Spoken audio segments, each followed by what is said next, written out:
帅飘，我是认真的在劝你，你把一切想得太简单了。就算卢孝安死了，上海还是坏人当道，全中国还是乌烟瘴气。你要过安静的生活，谈何容易？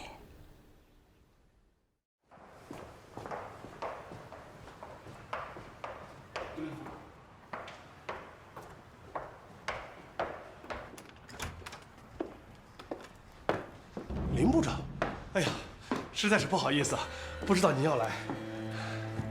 帅博士，你现在架子好大呀！这卢市长死了，你就是这么接班的？不是，真的是不知道您要来，您请坐吧。行，我找你来就说一件事儿。我的银行金库被盗期间，你们通商银行提升了利息，逼得我不得不关门应对。每天都有人在我银行面前闹事，我损失了很多钱呐。卢市长死了，我向你讨个说法。好，林部长，这是商场的正常竞争啊。我们提高利息，你也可以提高利息啊。放屁！上海有正常竞争的商场啊！啊，卢学安怎么发财的你不清楚？他还不是靠巧取豪夺？你让我提升利息，我就那么大盘子。你想让我涨死？我告诉你，这事儿没商量。说白了，我今天就是秋后算账来的。林部长，这事儿吧，太重大了，请容我和其他董事商量一下，过几天给您消息，好吗？不行，帅飘，你的底我也清楚。要是敬酒不吃吃罚酒，我就把你抓起来。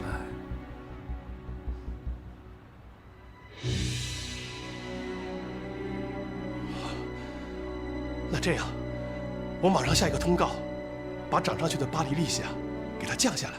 不够，你把涨上的巴黎利息降下来，在原来利息上再降1分。这可不行啊，部长，那我们的储户都跑掉了，我们损失太大了。我管你什么损失呢？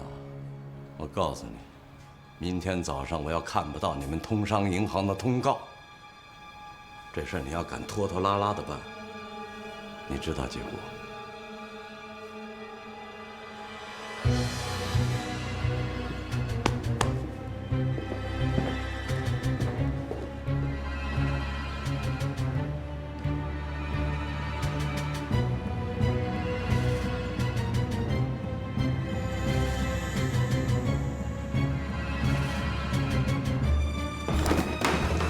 你他妈就是强盗土匪！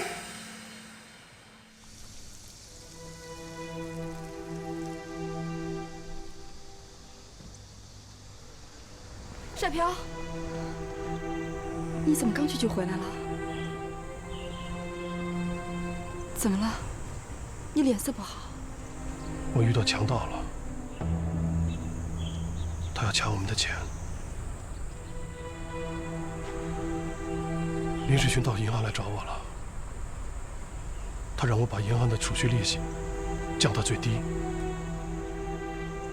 而且明天就要降，因为他的利泰银行明天要重新开业。你知道这样的结果会是什么吗？挤兑。明天我们会蒙受巨大的损失。这难道不是强盗的行径吗？这难道不是公然的抢钱吗？那你答应他了？当然没有。我跟董事会商量了，大家都很气愤，可是又都没有办法。如果不答应他，又能怎么样呢？他威胁我，说要把我抓起来，这不就是赤裸裸的强盗行径吗？水瓢，你先别急。我记得你跟我说过，周淮海的农民银行也提高了利息，难道林世群就没有去找他吗？对呀，你提醒我了。卢小安生前跟他关系很好，而且他现在又当了上海市长。我找他去，我就不相信没有说理的地方。哎，那个船拿过来，搁到那边。啊，那个拿走拿走。哎，这拿走。这些都是死人用的东西啊，不吉利。院长，甩票先生那的。啊？哎呀，甩票！哈哈哈！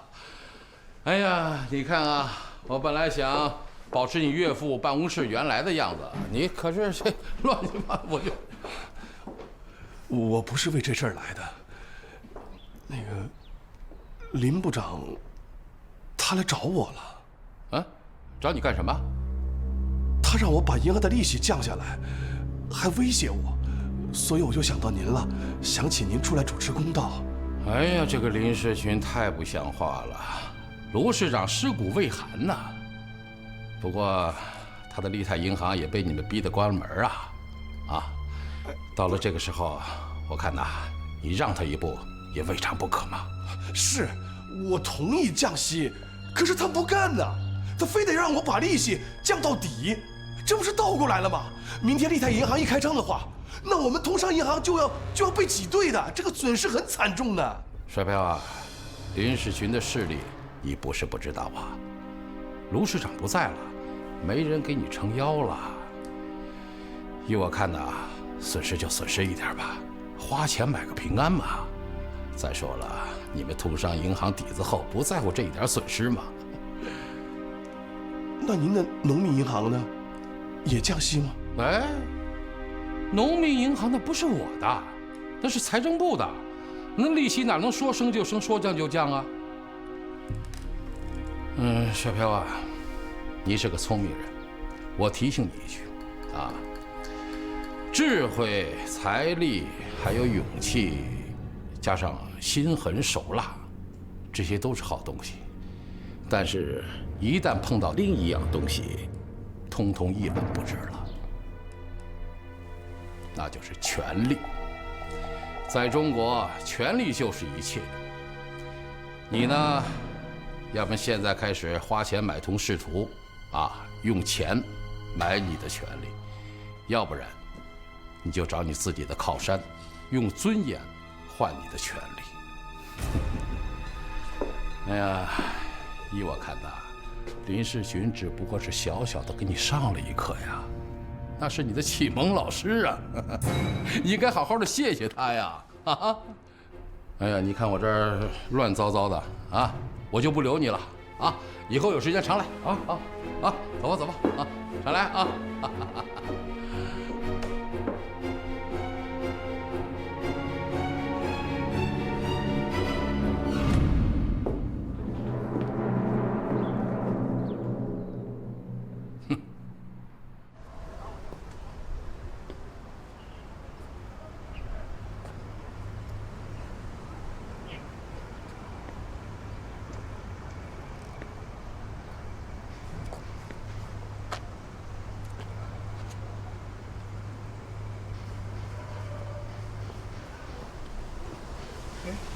小林，小林，你怎么来了？我就是不放心你，过来看看。我又碰钉子了。周淮海不愿意帮忙。不说这个了，陪我去个地方吧。走。好久没到这儿来了，每次到这儿来，我心情都特别好。没精打采。来，要不我给你讲个笑话吧？好啊。说呀，有3只老鼠吹牛。第一只老鼠说呢，哎，我昨天吃了1颗老鼠药，看看今天一点事没有啊。第二只老鼠说呢，你那有什么呀？我昨天还踩到老鼠夹子呢，看看这不正常的吗？第3只老鼠啊，哎呀，愁容满面地说，昨天有一个花猫来找我，她跟我说，她怀上了我的孩子，让我要对她负责任。你们说我应该怎么办呢？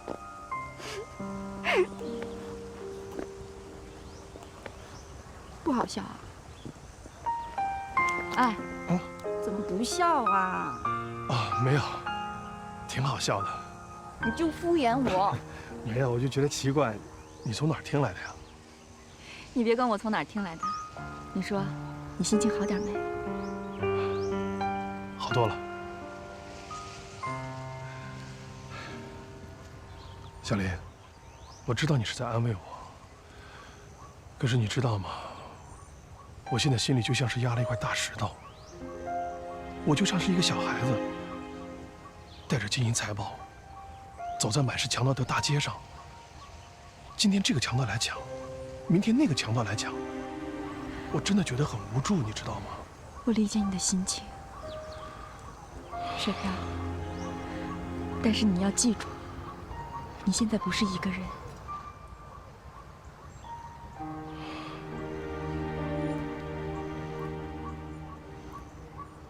谢谢你，小林，有你在我身边真好。我这辈子最大的幸福，就是因为有了你。那你就要更懂得珍惜我，不能欺负我。只要我们两个人在一起，就没有什么过不去的。哎，那是谁啊？水飘，你又欺负我！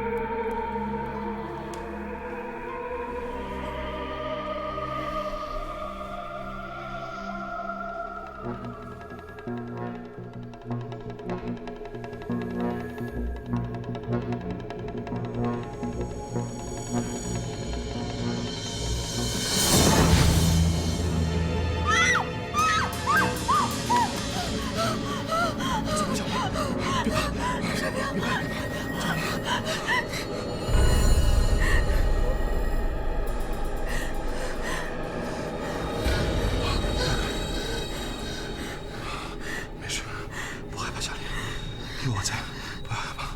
水彪，他们太卑鄙了，用这种杀鸡给猴看的手段来吓唬我们。别怕，别怕，一定是林世群，肯定是他，只有他才能做得出来这种事情。他这是在告诉我们，他随时可以杀了我们。他还是为了银行的事情，在逼我们就范。水彪，我们怎么办？小林，我不愿意看到你有什么意外，我再也不愿意看到你这样担惊受怕的。可我不要你为了我妥协呀！不，小林，你就是我的一切。不，我这不是为了你，我是为了我自己，为了我能看到你的笑容，为了我能抱着一个平平安安、健健康康的你一起生活。水彪，别害怕，水彪，小林，为了将来我们能够幸福的生活，我们失去些身外之物，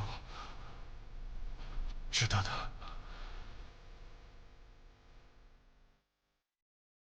世群啊，我跟你说，帅飘服输了。好，通商银行挂帅的通告全都按照我们的条件。我刚才跑出去看了，哎呦，他们那个挤兑啊，那叫一个厉害呀！这回啊，他们是彻底栽了。怎么样？我那天跟你说的话，今天应验了吧？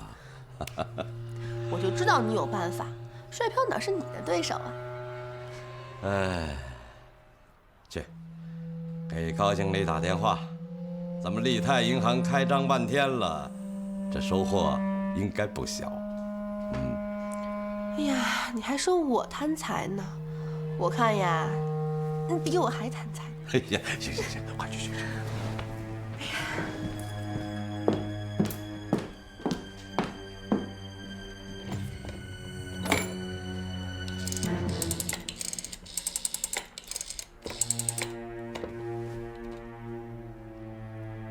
喂，高经理吗？我是易秀清。世军让我打电话过来问一下，今天我们利泰银行重新开业，情况怎么样？这个客户都应该像潮水一样的涌过来了吧？你说什么？各个分行一个人都没有，到现在都是冷冷清清的。这不可能！我刚才亲自过去看了，通商银行已经发生了挤兑。那你告诉我，那我们的客户都到哪里去了呢？农民银行，他们的利息没有降吗？好，我知道了，我马上把这件事情告诉市局。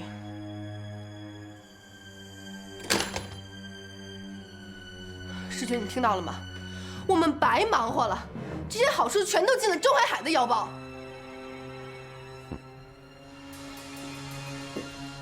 我说他怎么稳坐钓鱼台呢？螳螂捕蝉，黄雀在后。对，你还给他抬轿子，把他抬上了市长的宝座，这下好了吧？我们都被他甩了个底儿朝天。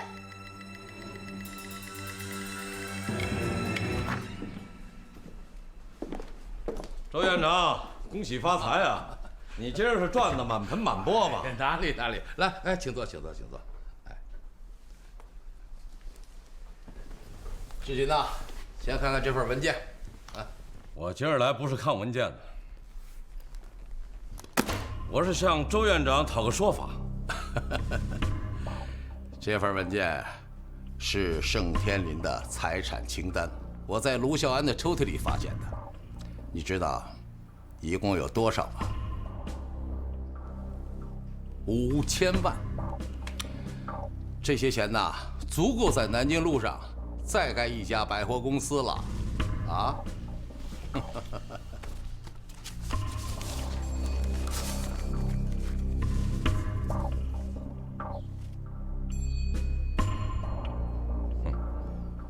卢孝安够黑心的。是啊，他用300万就抵押了盛天林的5000万的，难怪盛天林要一头的撞死。不过我听说这个盛天林跟重庆有来往，而且还窝藏过抗日分子，不知道是真是假呀？周院长，您这句话是什么意思啊？如果是真的，那就是敌产，就应当马上的查封。世军呐，这可是你的职责呀。您看这边都是新款式，喜欢可以试一下。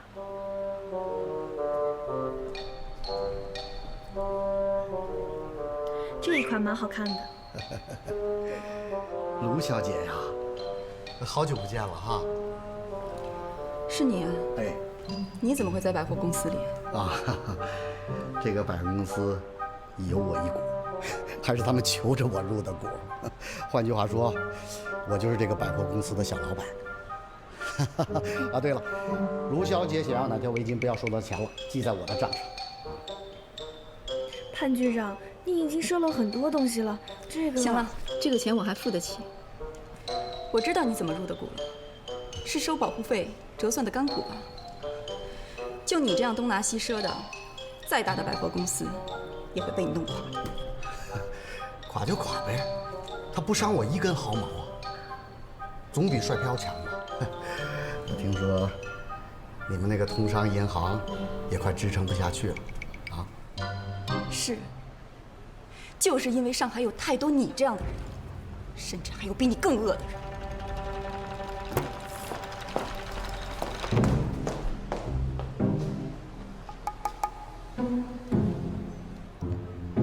早晚有一天，我让你跪在我面前，求着我睡了你。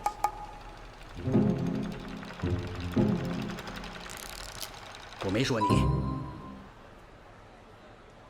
你把这文件都拿去，5000万，你的银行损失加起来也没这么多吧？哎呀，周院长，你这随手就给了一份大礼，你就不要什么好处？哎，我今天不是已经得好处了吗？刚才我看你气冲冲的进来，我心里就在笑。你说怎么叫帅飘把你给耍了呢？哦，他抛出了一块肉，你我就跟狗一样的在抢，这合适吗？周院长说的有道理。我不会让帅票和通商银行溜了的。本是一座山，可是山倒了；本是一条河，可是水没了。有一句话是怎么说的？天欲不取，反受其咎。有些事情啊，过了这个村儿，就没这个店了啊。世群，你说对不对啊？周院长说的对，我知道该怎么干了。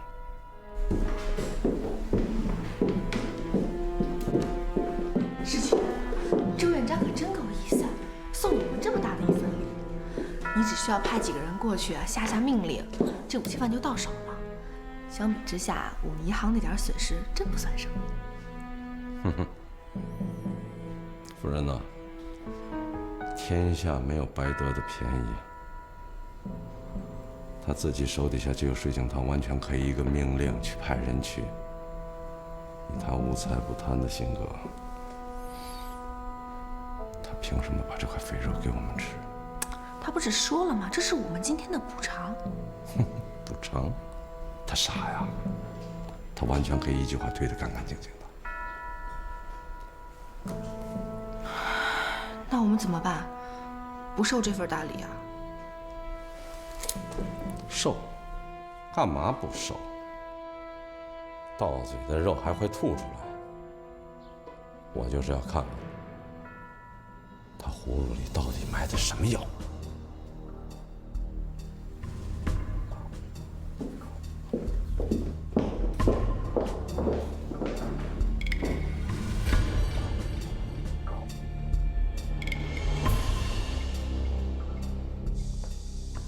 帅飘，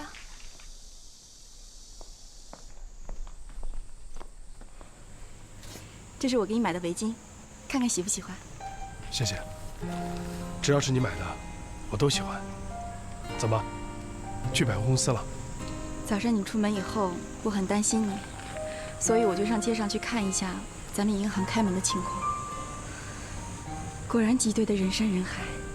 开始的时候，我心里很难受。但是后来我想通了，不管怎么样，我们的日子都要过下去，所以我就去逛百货公司了。你说的对，挤兑潮之后，很多人都劝我关门应对，但是我没这么做，因为银行最讲究的就是信誉。虽然现在我们有一些损失，但还不至于伤筋动骨。我调来的现金啊，也足够应付。我知道。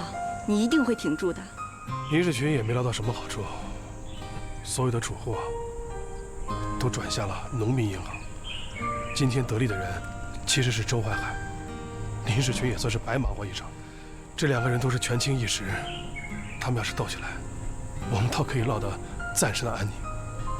小姐姑爷，吃饭了。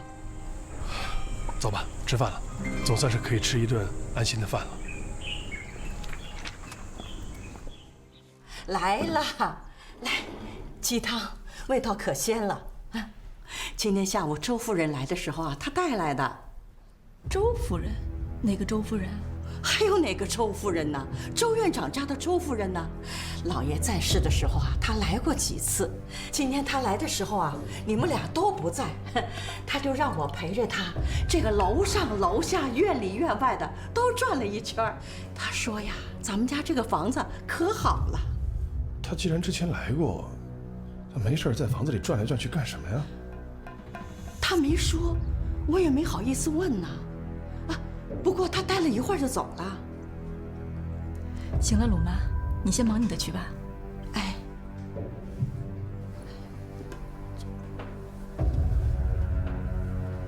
你说，他这是什么意思？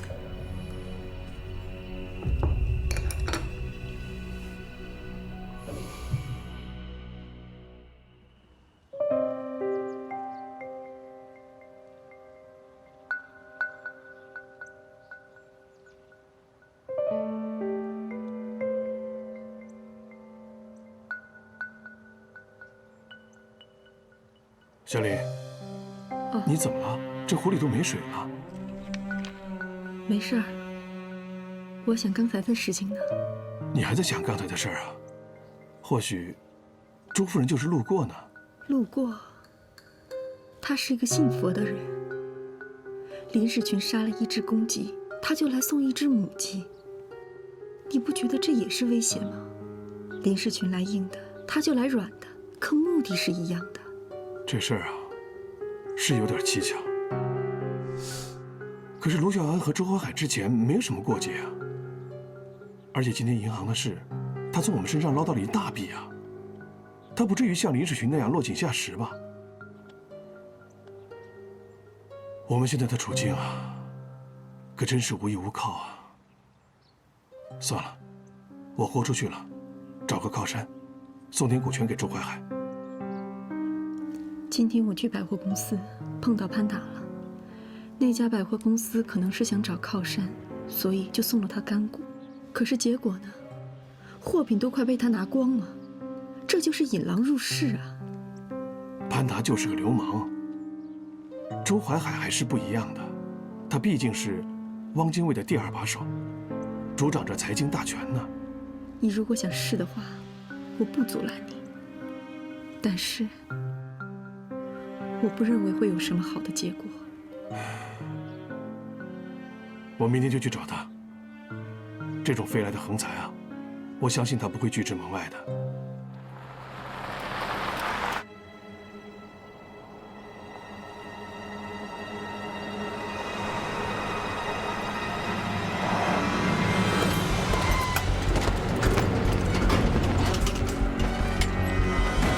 把这儿给我封了！从现在起，所有的人只许出不许进。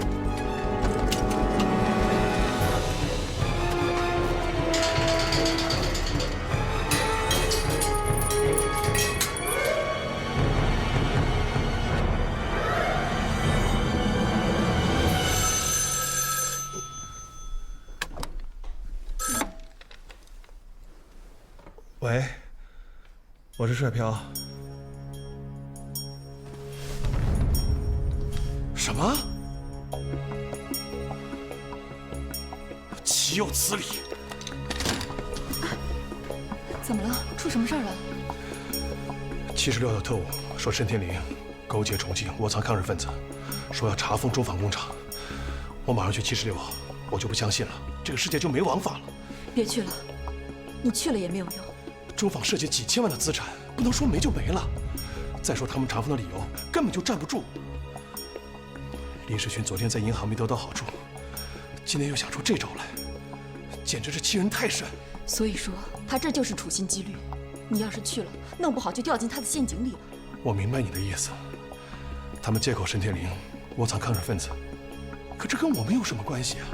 当时卢孝安霸占盛家的财产时，我就觉得心中有愧。这种不义之财，不要也罢。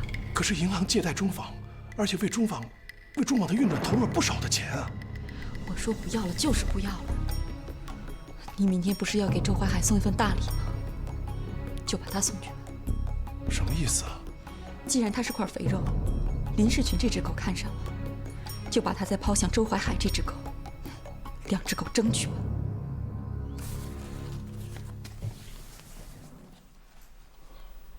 来，这是周院长，这是中纺的一份产权证明啊，还有相关的营业登记和所有的文件。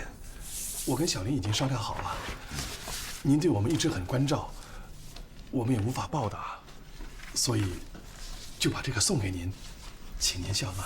好几千万的资产，怎么就这么白白的送给我？啊，就是拿来报答您的，希望院长以后对我们多多关照。水培啊，你还真有心机呀！好，文件我收下了，产业不能要。为什么？为什么你不比我更清楚啊？林主任昨天晚上打电话告诉我，他已经查出了盛天林私通重庆，他的产业有资敌嫌疑，属于敌产，理应没收。你反过来又送给我，你这不是想陷害我吗？哦，没有，这怎么可能是嫡产？绝对不是嫡产啊！只要沾上了抗日2个字，都属于嫡产。我实话告诉你吧，本来林主任要直接的逮捕你，是我给压下来的。你应该知道，为什么只提盛天林而不提你？哼，你倒好，反过来给我耍小聪明。没有，朱院长不是这个意思，我真的不是这个意思，您误会了，真的误会了。好，不要着急啊！其实你的心思啊，我完全知道。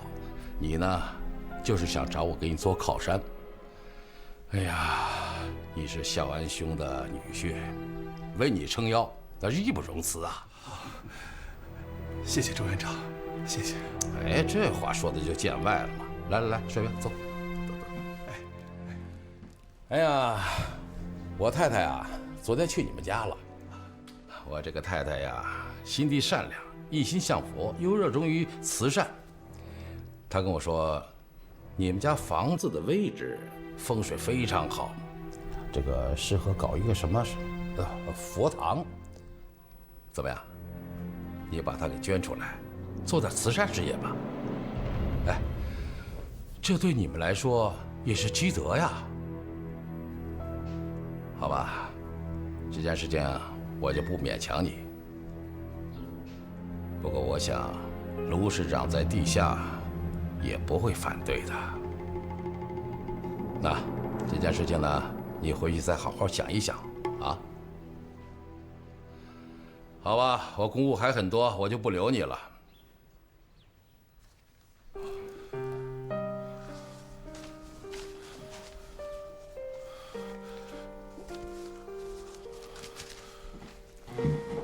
直到此刻，帅飘才明白，与官场结合的商场有着另外一个名字——权力场。那里只有赤裸裸的、毫无规则的杀戮。他的经验，他的智慧，真的像周怀海所说的一文不值。失去了靠山庇护的他，在上海滩寸步难行。怎么会这样？怎么会这样呢？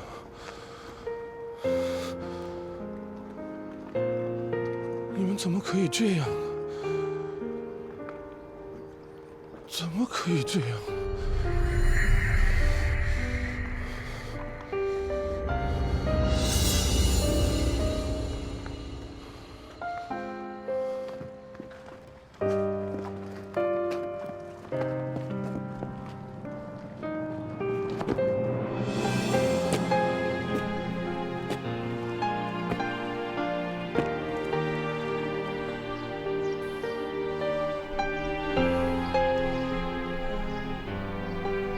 一个是蝉，一个是狼，都是要吃人肉、喝人血的。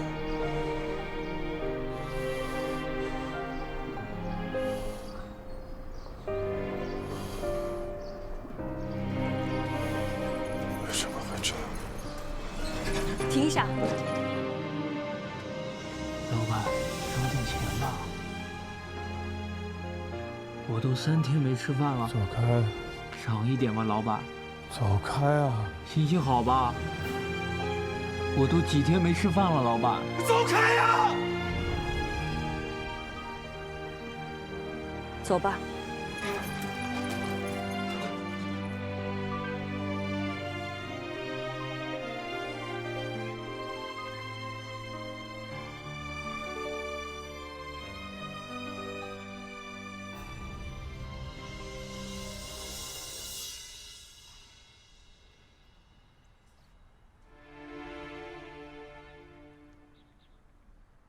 一盘棋手，骗得了谁啊？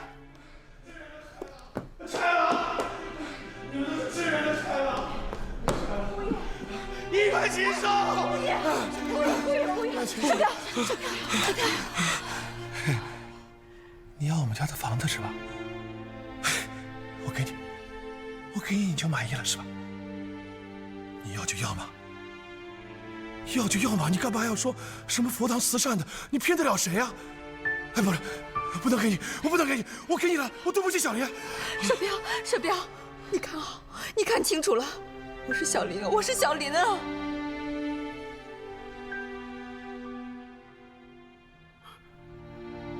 小林，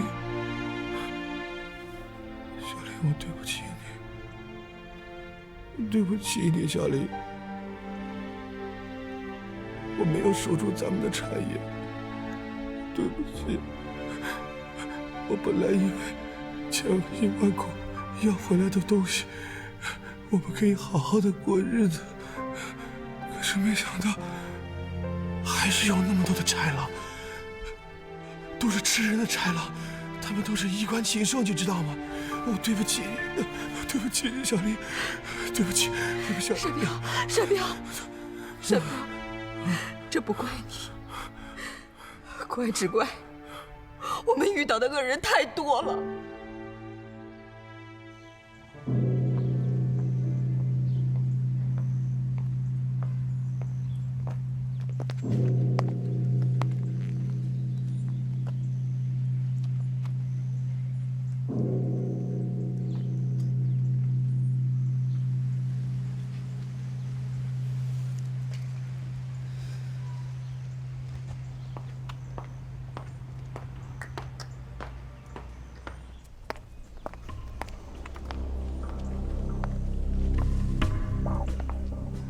周夫人，卢小姐，这是我们家的全部钥匙，现在交给你了。这2天，我们就会搬走。阿弥陀佛，阿弥陀佛，你们这是做了善事，佛祖会保佑你们的。我最近在看一本书，叫《红楼梦》。您知道《红楼梦》里林黛玉的葬花词吗？而今死去，奴收葬。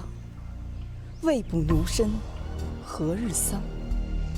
奴今葬花，人笑痴。他年葬奴，知是谁？这是什么意思？试看春残花渐落，便是红颜老死时。一朝春尽红颜老。花落人亡，两无知。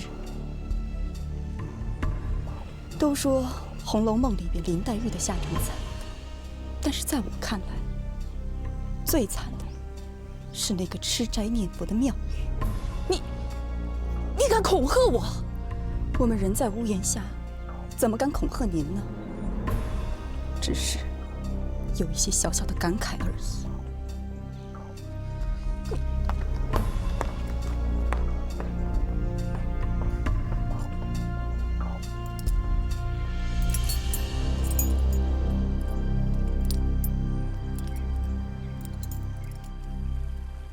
自从卢孝安死了以后，就没人再来找你麻烦了吧？哦，没有。我想是敌人内部勾心斗角、争权夺势，他们早顾不上我了。我昨天路过中坊，发现76号的人正在查封那里。我当时就觉得奇怪啊，这不是原先盛天林的产业，后来让卢孝安给吞并的吗？怎么现在林世群对自己人也动起手来了？这2天通商、利泰、农民3家银行的银行大战，你关注了吗？通商是惨败，农民大获全胜，利泰反而什么都没捞着。我想这就是林世群他会对中房下手的原因。卢孝安死了以后，留下了大笔的财产。帅飘现在是空有一肚子经济知识，缺乏政治头脑。他现在就是那帮人眼中的一块肥肉啊！帅飘现在是4面楚歌，不离不远。我觉得他那份产业守不住，我倒是挺想帮帮他的。可我们这些人是日伪的眼中钉，万一有动作被发现了，那带给他的可就是祸患。刚才我在路上看见他了，他看起来很落寞。我想跟他说话，后来还是觉得算了。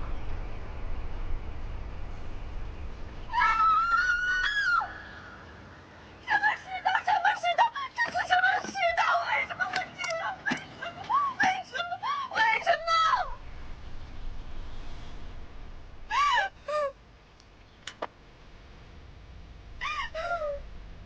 他看起来好难过，我们帮帮他吧。帅票是怎么跟你说的？我们之间的合作已经到此为止了，是吧？这都是有钱人之间的尔虞我诈，不值得同情，更犯不上为他冒险，为他出头。陆小安死了以后，日本人对我们看的是越来越紧了。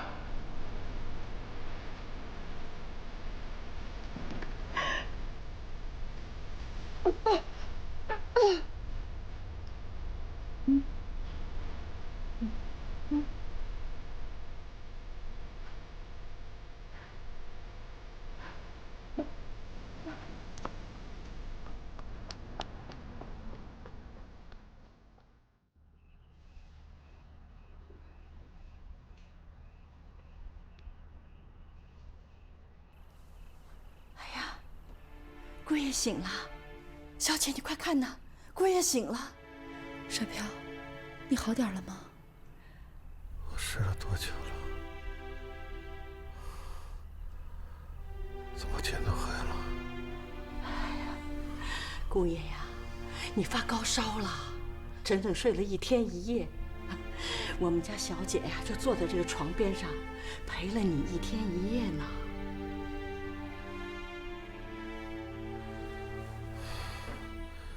小丽，我真惭愧，这个时候又生病了。别说了，乳妈，哎，去熬点热汤吧。哦，对，姑爷给你熬汤去啊。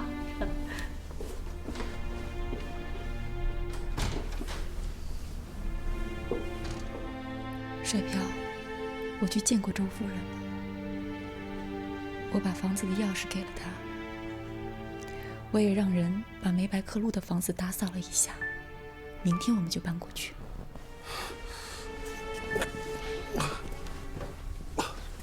慢点。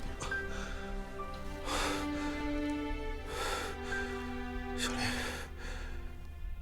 你都知道了。我也不瞒你。我把钥匙给了周夫人以后，我大哭了一场。可是后来我想明白了，虽然这个房子里有很多我年少的记忆，可是更多的是卢小安强取豪夺的那些印记。谁住在这个房子里，都会被人戳脊梁骨的。这样的房子，我不愿意住了。小丽，我没有守住这个房子，你都不怪我，谢谢。闪飘，我说了，是我不愿意住了。再说，我们是夫妻，应该有难同当。你放心，小丽，我以后一定要给你挣一栋比这个还好的房子。我相信。住在什么样的房子里不重要，最重要的是和心爱的人住在一起。你就是我朝思暮想的心爱的人，可是我还是想让你过上舒适的生活。可现在看来，连这样的目标都很难达到了。我原本以为干净利索的打败了陆小安，就可以顺风顺水，我们就可以过属于我们俩的小日子了。可现在看来，还是胡乱换死，难以为生了。沈飘，我早就想过了，以前我过着锦衣玉食的生活，可是我并不幸福。现在跟你在一起，不管过什么样的日子，我都很幸福。小丽，话虽然这样说，但是毕竟我们还没有走到这一步，我还想再搏一搏，好吗？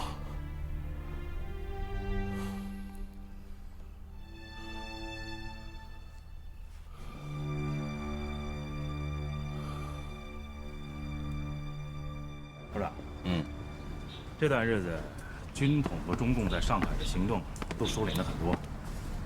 我听人说，国民党和共产党最近在江北和皖南地区不断有摩擦，会念出大事儿。所以重庆方面的注意力应该都在那边。不过，我在查中纺工厂的那天晚上，曾经有人发现司马公出现过。是群。周海海逼走了帅飘，占了卢家那个房子。我本来之前就看好了，没想到被他给抢了先。这消息我昨天就知道了。这是帅飘啊，耍了一个小聪明，他拿着中纺的产权去贿赂周淮海，结果把自己的房子也弄丢了。我向周淮海要中纺的这张产权，他是推三推四，死活都不愿意给我。产权在他手上，就算我们查封了中纺，又能怎么样？还不是成了给他做嫁衣裳。现在我是没时间跟他计较。通商银行就好像一个没有人看守的金山呢，你不挖，那别人就要挖。卢肖安在浦东有个造船厂和商船队，你就以涉嫌走私的名义把他给我查封。是。还有一个机器厂，也找个理由把他们收了，动作要快。好，那我现在就去。对，就应该这样。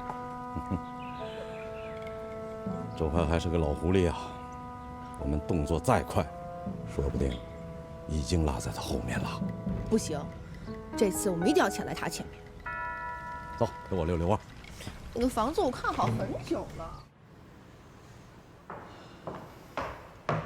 哎，佘总您来了，赵队长有事找你。好，你忙去吧。好。你来的正好，你们这儿的人啊，什么都不知道。什么事啊，赵队长？我告诉你，浦东造船厂和商船队涉嫌走私活动已经被我们查获了，这事儿非常严重，部长很生气。原来上海的经济秩序就是被你们这些奸商给搞乱了。部长让我来，就是来清理那些股权归属文件。可是那经理一问三不知，给我装傻。那些都是卢家的财产，周经理当然不知道了。那你应该知道了，把它给我，我带回76号去。对不起，我也不知道。给我装蒜什么的？信不信我现在就带你回去？来人！你就是杀了我，我也不知道。好，敬酒不吃吃罚酒是吧？好，那我现在就杀了你！住手！大队，发生什么事情了，赵队长？一点小事。一点小事就让你中枪？你的脾气现在好大呀！学长，我有事情跟你谈。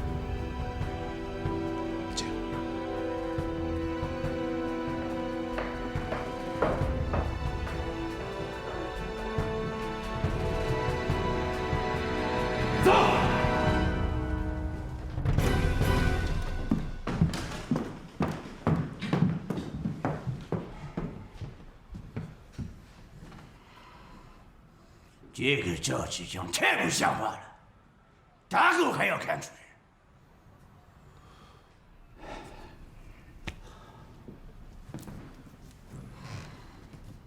怎么样？没有吓到你吧？卢市长死了之后，发生了很多的事情，我都已经习惯了。你的情况，林佐将军和我都已经知道了。将军很关心，所以派我来看一下。这个卢市长过世才没多久，就发生刚才的事情，这让我们心里很不安呐。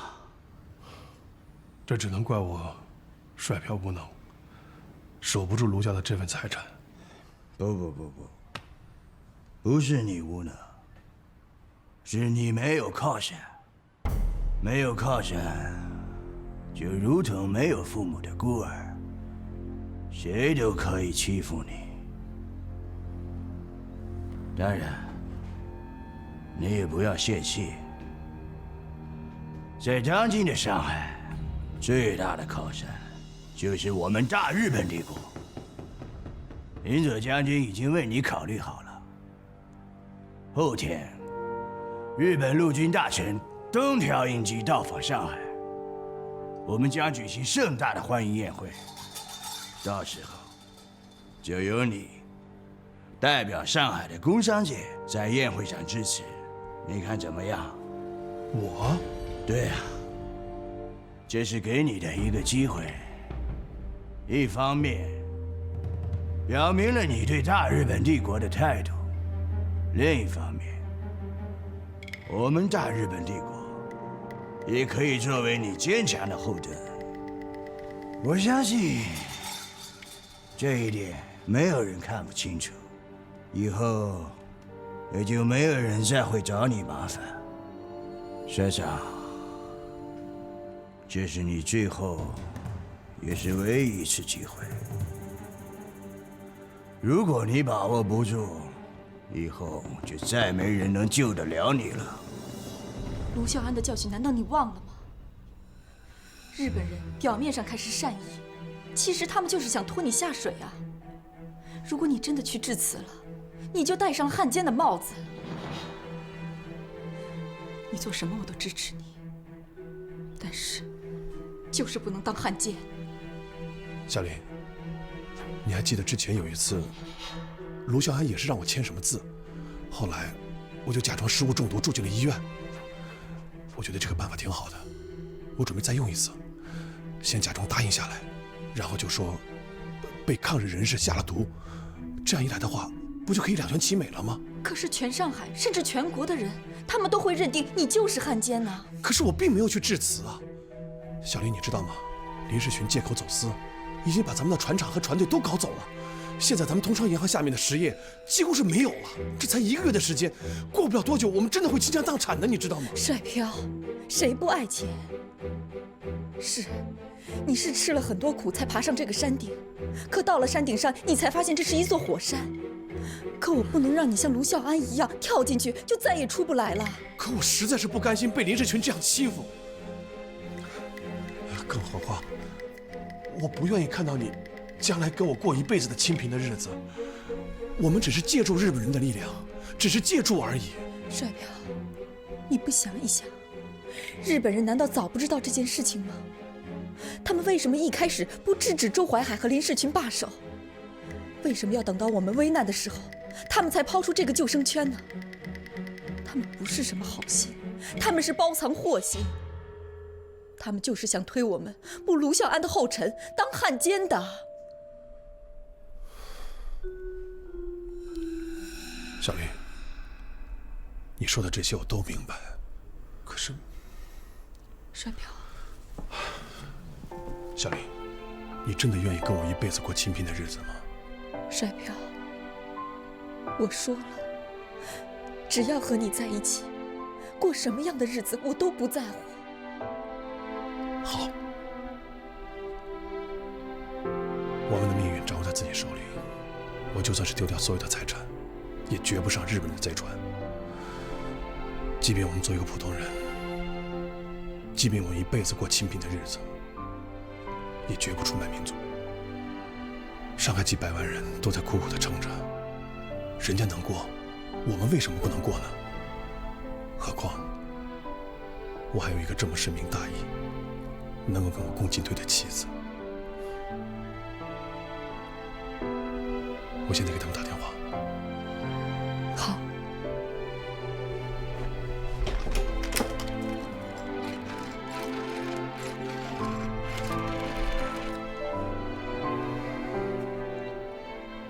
喂，我是帅飘。瞬间的软弱让帅飘几乎滑向日本人的怀抱，但他终于迅速找回了自我。好胜心会让一个人不择手段去谋取成功，但帅飘明白了，日本人的扶持不会让他登上另一个高峰，只会让他沦落到万劫不复的谷底。人格的失败，才是彻底的失败。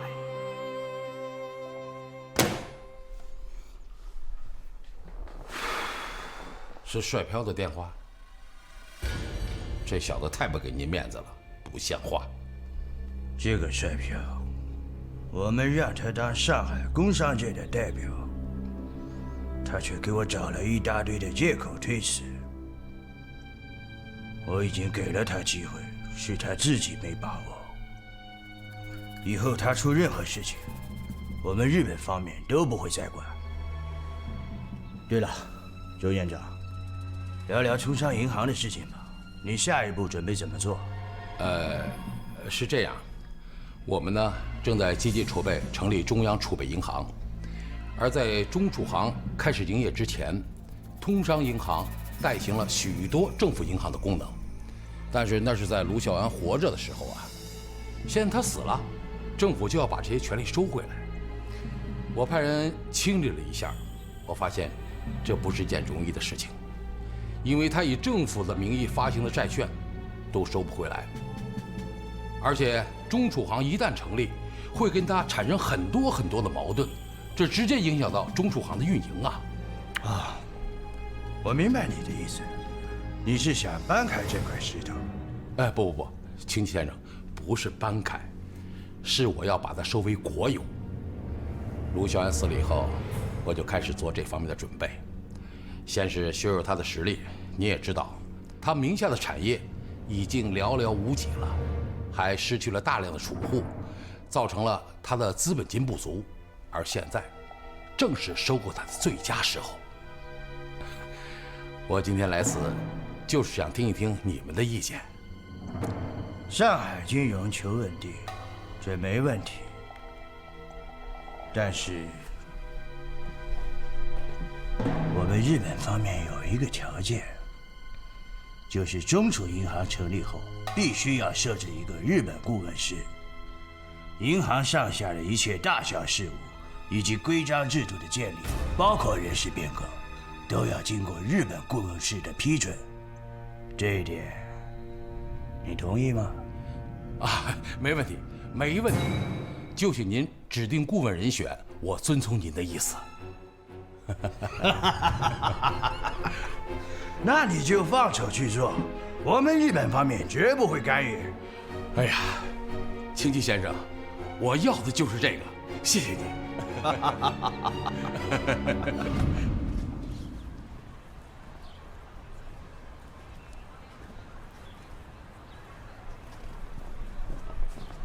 怎么回事？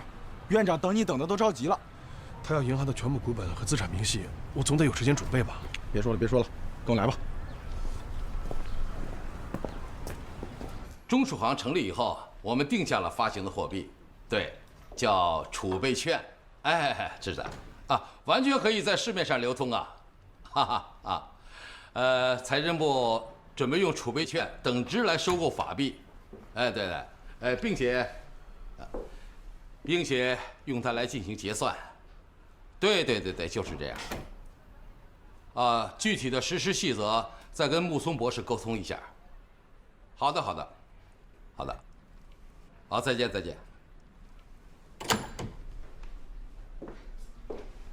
坐呀。怎么样？文件都带来了吗？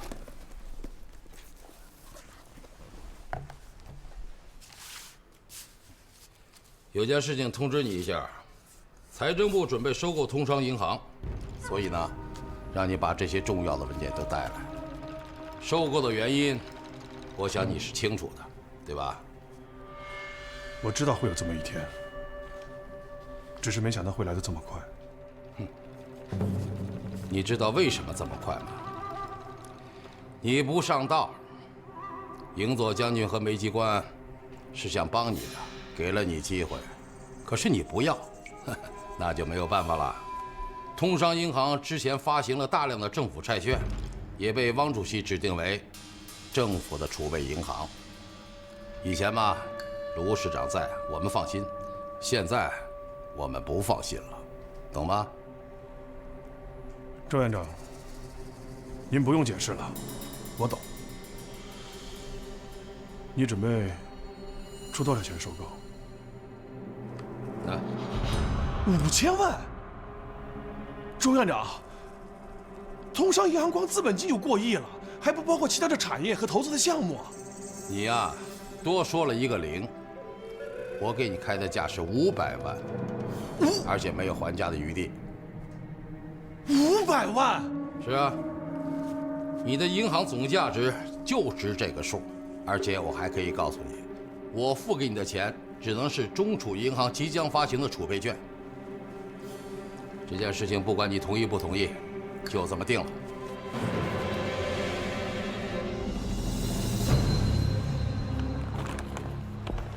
你看，汪伪正在加紧筹备中央储备银行，而且还得到了日本1亿元的帮助。看来，不管是在战场上还是在经济上，日本人都在加紧渗透和控制。你讲的这些情况我也注意到了。目前，日本人在战场上与我们形成了僵持，而且他们急于求成，就会不择手段。所以，经济上很有可能会是另外一个战场。可恨的是汪伪这些人，卖国求荣，还甘当日本人的急先锋。对了，有一件事，你可能不知道。日本陆军大臣东条英机要来上海，他们要率票代表上海工商界出面欢迎，其实就是给他一个保护伞，让他投靠。但是率票拒绝了。是吗？自从卢孝安死了以后，林士群和周怀海对他步步紧逼，就连他妻子继承的房子也没有保下来。银行里的资产被巧取豪夺，陷入困境。所以我在想，在那种情况下，他居然能够拒绝日本人，这说明他的良心未泯呢，不愿意与日本人同流合污。这和卢孝安有本质上的区别。楚源，你看是不是和他接触一下？我考虑一下，我会给卢林打电话的。林太太，帅博士，请坐。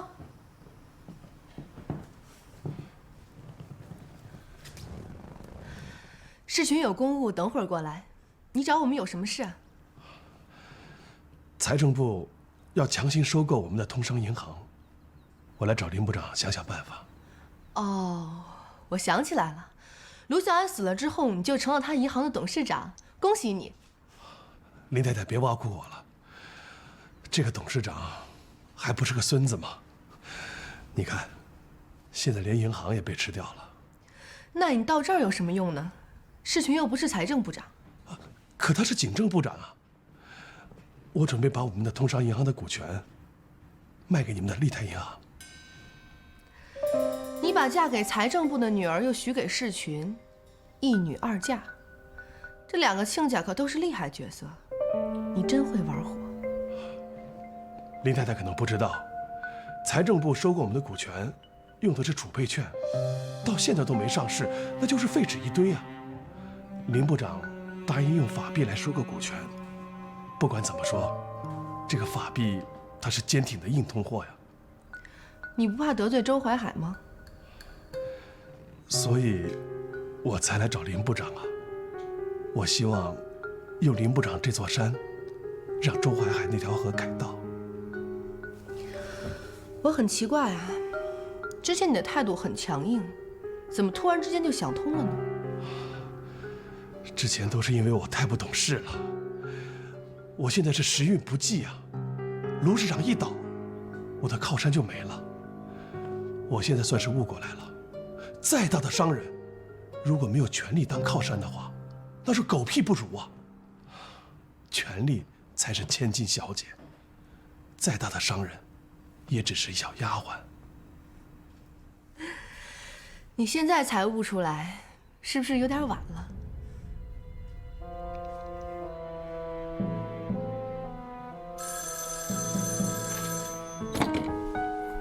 喂，我是周淮海。啊，世群呐！哎呀，你不给我打电话，我也准备给你打电话呀。哎，我告诉你个好消息啊，高正道因为清剿新四军不利，已经辞去了江苏省的职务。对。王主席呢，就征求我的意见，我尽力的推举你呀。哎，对，这件事情已经定了。对，定了。恭喜你啊，世群啊！江苏可是富庶之地，一块肥肉啊！哎，不要谢我。帅飘去找你了，世群呐，我劝你这件事情不要插手，这是日本人的主张。对，我告诉你，我答应他的500万储备券，我是1分钱也不会给他的。哎，不，你怎么会白干呢？通商银行的股份有你一份。好，就这样。好，再见。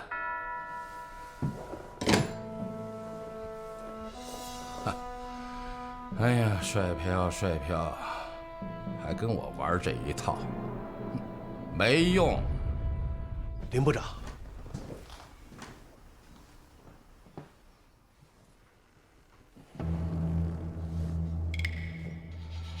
我让你带的通商银行名下所有的产权文件都带来了吗？带来了。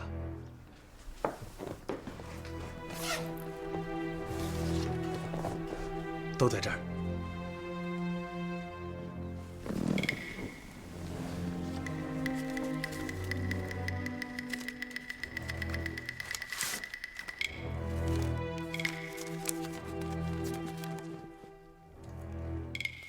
很好。不过，我没有好消息告诉你。刚才我跟周院长通了个电话，帅飘，你耍了个小花招，把嫁出去的女儿又嫁给我，你敢糊弄我？可是我并没有答应周院长啊，我也没有糊弄您呐。世群，怎么回事啊？你怎么打了个电话就换了个态度？等会儿我再告诉你。这件事情，我不会再插手了。我实话告诉你，周院长答应给你的几百万储备券，他不会再给你了。就是通商银行，也不再是你的了。这么说，卢家的财产就这么全都没有了？没错，你现在就是个穷光蛋了，一无所有。不过你要感谢我，最起码你现在还是人身自由的，比那关在笼里的鸟，你可幸运多了。恐怕过不了多久，我就会成为那笼子里的鸟，甚至比他们还惨。那我就给你个忠告，尽快离开上海，别让我再看见你。林部长，不送。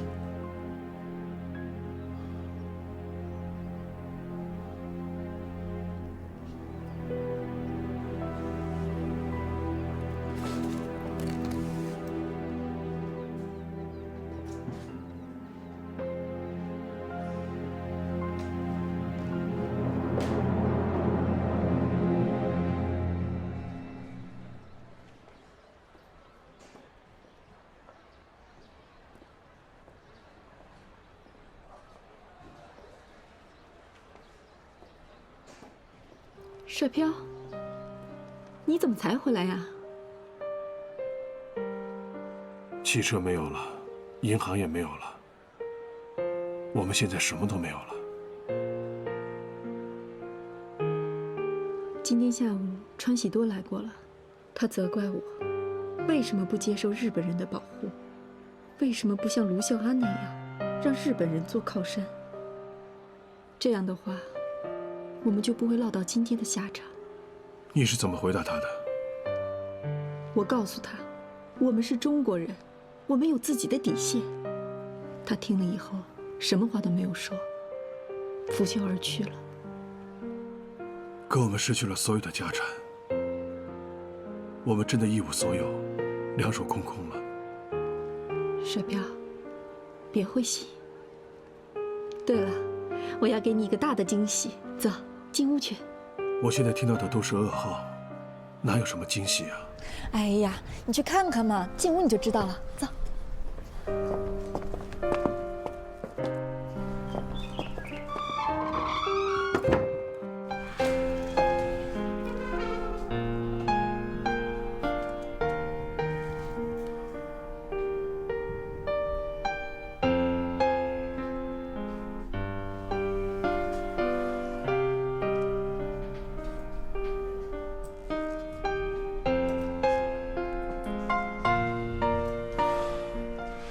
帅飘，生日快乐！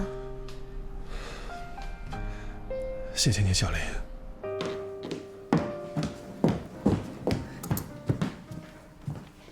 世群，我刚给汪夫人打了一个电话，周淮海说的没错，汪先生已经决定了，由你代替高正道出任江苏省主席，让你这2天就到南京去，汪先生要召见你。他又骗了我，你看啊。这是通商银行资产明细，什么房契呀、地契呀、产权证明，什么都没有。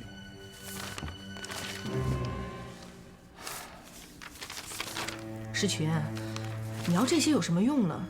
那个银行不都已经被周淮海拿去了吗？哎呀，这个你就不懂了。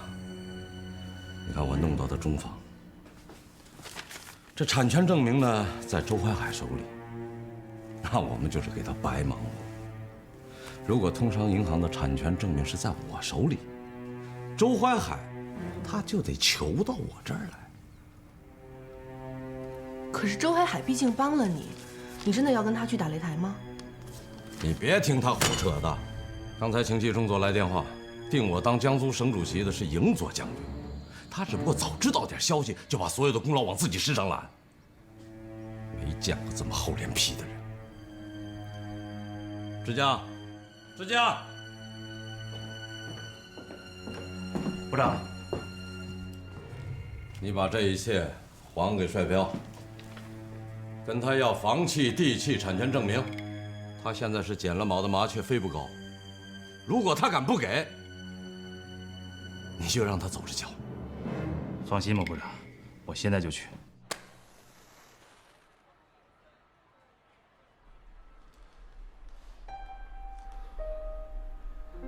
小林，谢谢你。好了好了，来许个愿吧。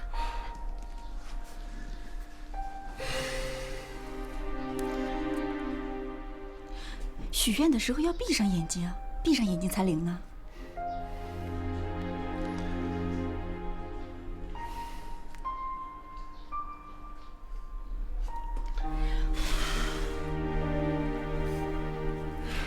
我知道你许的什么愿，肯定是跟咱俩感情有关系的，对吗？小林，我祈愿我们的日子越过越好，我祈愿厄运离我们远去。不能说出来，说出来就不灵了。如果老天爷能理解我们的感情，能同情我们的处境，不管怎么样，他都会答应我的祈愿的。帅飘，我还有一个大的惊喜要告诉你。什么惊喜啊？你摸。怎么了？摸到什么了？你有了？你有孩子了？对。太好了，小林。哎，什么时候的事啊？你为什么不早告诉我呀？我前2天就觉得不舒服，今天到医院确认了才知道。今天又是你的生日，你说巧不巧啊？巧，真的是太巧了，小林。我觉得这就是老天爷和你送给我生日最好的礼物，是一个最大的惊喜。帅飘，有了孩子，我们就有了一切。失去的，就让它失去吧，好吗？小林，有了你和孩子，我什么都可以不在乎。从今往后，我就守着你和咱们的孩子，咱们平平淡淡过一辈子，好吗？好。一条小生命的存在，给了帅飘更多的力量。父亲2个字，是对一个男人的肯定，也是对他的褒奖。一些人以事业为支柱，一些人以爱情为支柱，一些人就像此刻的帅飘一样，以属于自己的那个小生命支撑一切。他决心从头开始。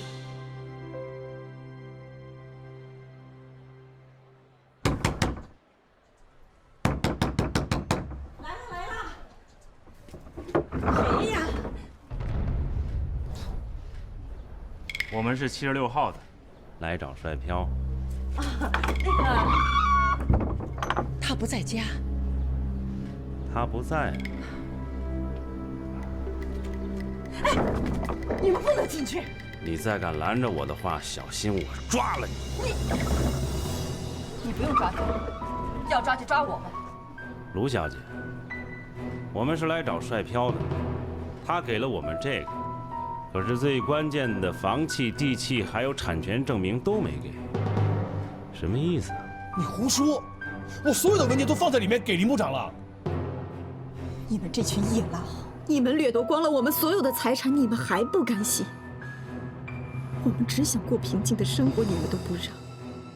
你们有权有强，你们横行霸道，你们拿走了我们所有的东西，我们留着2张纸还有什么用？陆小姐，我不是想跟你们过不去，可是林部长这儿……你回去告诉林世群，我们什么都没有了。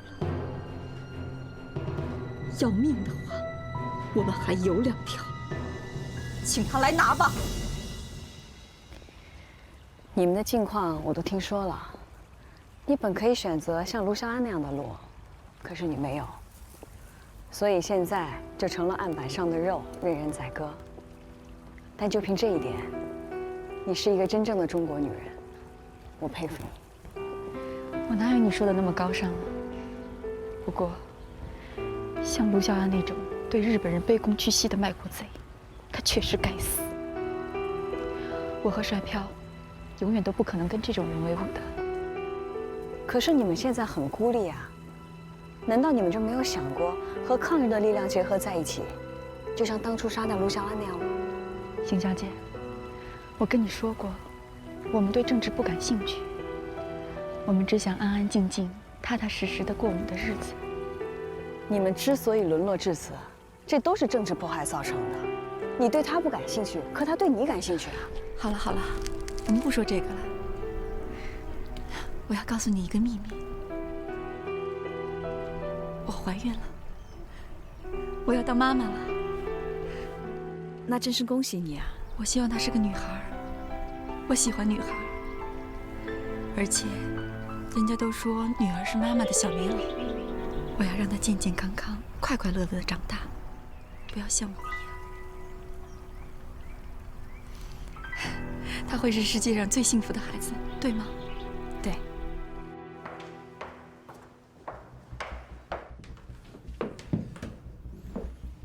没拿到我要的东西。我没想到卢肖安的女儿那么厉害，她根本就不让我们进门。那话说的可够狠的。不过她的身份在那儿呢，我也不好对她动手。对不起，白跑了一趟。你没有白跑。其实这重要的文件就在帅飘送来的袋子里。啊？那既然东西在，您还让我们过去？这都是做给周淮海看的。你跑了这一趟，周淮海就知道这文件不在我手里，他会找帅飘的麻烦，跟我没关系。将来这文件会成为我手中的一张王牌，懂吗？那帅飘那小子，咱们就这么放过他了？帅飘现在是一文不名啊，是只死老虎。王主席来电话了，我正式接任江苏省主席的位子，明天你就随我走马上任。恭喜叶部长。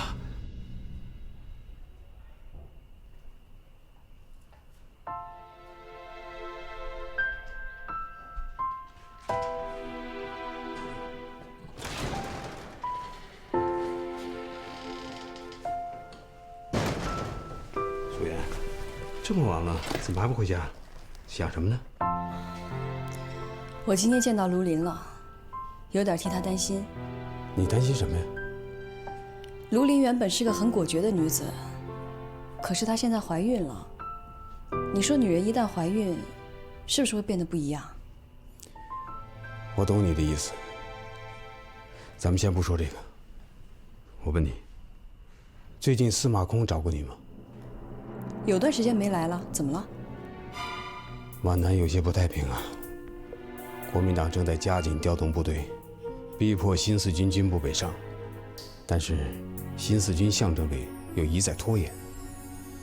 我担心那边会出事，所以上级想派你过去了解一下情况。可是国民党应该不会对抗日的新四军开火吧？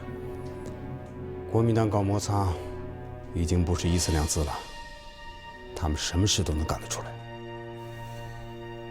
我明白，我明天就动身去皖南。白天你跟徐淑媛都谈什么了？也没聊什么。他想让我们靠拢抗日力量，但是我告诉他，我们没什么兴趣。